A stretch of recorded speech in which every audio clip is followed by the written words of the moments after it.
The conversation around censorship and ownership in gaming has been picking up fast lately, and this situation with EA has pushed it even further. A lot of people expected some sort of shift eventually, but nobody saw a full-on takeover on this scale coming. When a company with EA's history changes hands like this, it's natural for the community to start asking what this actually means. It's not just another business move, this touches some of the biggest franchises in the world. EA being acquired at nearly full ownership sends a message that gaming isn't just entertainment anymore, it's a global power asset. People reacted so fast because EA's catalog goes way beyond shooters and sports games. We're talking about The Sims, Battlefield, Apex, Dragon Age, Need for Speed, and a ton of studios under them. When something that big changes leadership, the ripple effect hits every part of the industry. And you can already see players breaking down what this means for the future of their favorite series. And one of the biggest conversations happening right now is around representation, especially with the Sims community. They've always depended on EA to push identity expression forward, so seeing new ownership instantly made some fans nervous. Even people inside those communities are wondering if the future content will still have that same freedom. Nobody wants to see things toned down or censored, especially after years of progress. The Sims isn't the only concern though. Games with diverse casts or storylines that touch social topics could shift depending on what direction leadership wants to go. Players aren't assuming the worst, they're reacting based on patterns they've seen in other industries when ownership changes.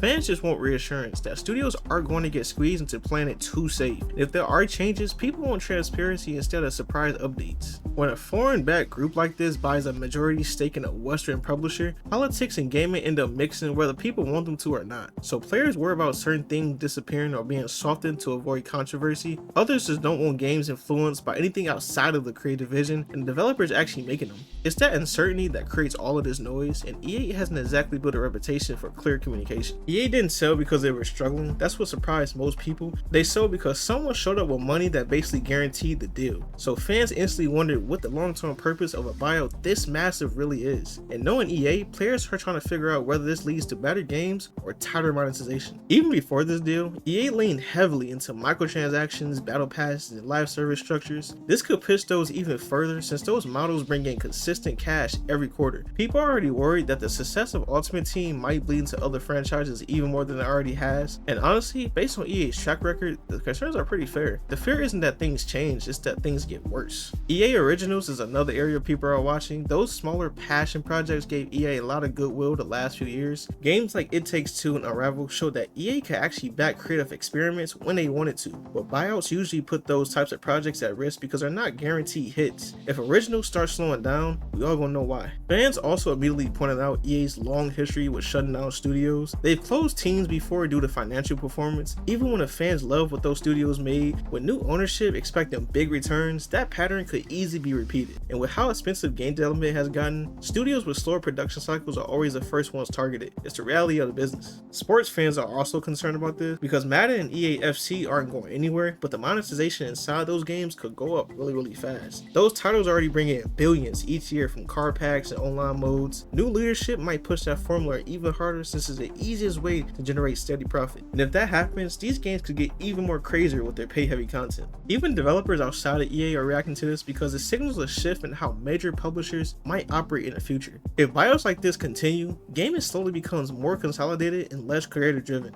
Smaller studios might thrive at first, but eventually they'll feel that fall off too, and nobody wants the industry to become a handful of mega corporations running everything, because once that happens, creativity is going to take a huge hit. Representation concerns also tie back to games that rely heavily on identity driven storytelling. Titles with LGBTQ options or diverse casts made huge progress over the last decade. Losing that progress would frustrate a lot of people who finally felt seen in their favorite games. Even people who don't play The Sims understand why the community is protective of that. It's about choice and freedom in a hobby that's supposed to let people escape. Star Wars The Old Republic fans are also curious how this buyout affects long-term support, especially given EA's shifting priorities lately. The game has survived a lot already, and big ownership changes always raise questions about ongoing service titles. It's not that people expect the game to vanish, but they do wonder if the support slows down or changes directions. Long-running games always feel buyouts sooner than new ones, and the community is paying attention to that. A big part of the concern is that EA now has to deliver consistent growth year after year to justify the massive investment, and when a company is under that kind of pressure, creativity rarely wins. It usually becomes what can make the most money the fastest. Live service games fit that perfectly, but too much of that wears people down. You can already see how players react to every new monetized feature. On the flip side, some players think going private might actually help EA breathe a little. No more public shareholders demanding quarterly miracles, no more panic over one quarter's revenue.